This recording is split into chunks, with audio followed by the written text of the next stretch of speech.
सहारा enterprises तुमच्या स्वप्नातली गाडी आता कमी किमतीत.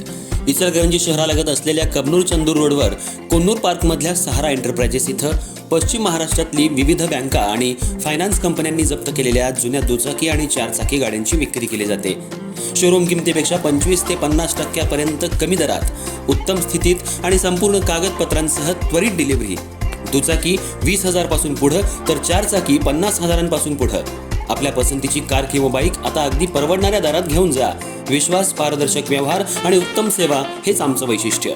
पत्ता Konnur park, Kabnur Chandur road, Ichalkaranji. Proprietor Rajubhai आजगर.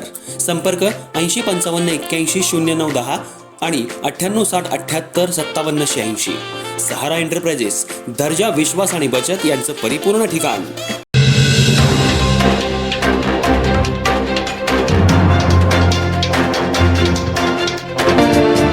Ichalkaranji शहरामध्ये एका अल्पवयीन शाळकरी मुलीवर भर दिवसा महापालिका शॉपिंग कॉम्प्लेक्समध्ये नेऊन अतिप्रसंग करण्याचा प्रयत्न करण्यात आला होता.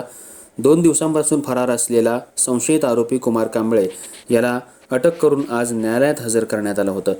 न्यायालयातील कामकाज आटोपून पुन्हा पोलीस ठाण्यात घेऊन जात असताना अविनाश जर्मनी आणि मनीष सागावकर या दोघांनी मिळून कुमार कांबळे या आरोपीला जबर मारहाण केली. त्यामुळे न्यायालयाच्या आवारामध्ये एकच खळबळ माजली होती. इचलकरंजी शहरामध्ये खून, मारामारी, बलात्काराच्या प्रकारांमध्ये वाढ झाली आहे.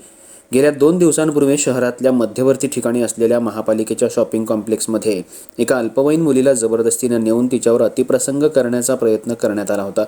यातील संशयित आरोपी कुमार कांबळे हा फरार होता. पोलिसांनी त्याला ताब्यात घेऊन आज न्यायालयात हजर केलं.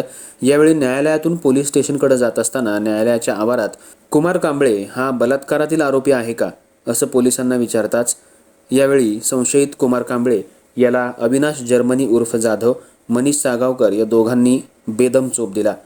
अल्पवयीन मुलीवर तू बलात्कार करतोस कसं काय असं म्हणून न्यायालयाच्या आवारामध्ये त्याची चांगलीच धुलाई केली.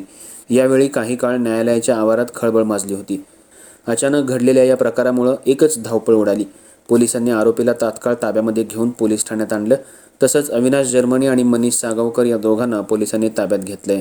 न्यायालयाच्या आवारामध्ये आरोपीला मारहाण झाल्याचं कळताच तणावाचं वातावरण बनलं होतं. यावेळी पोलिसांची मात्र धावपळ उडाली.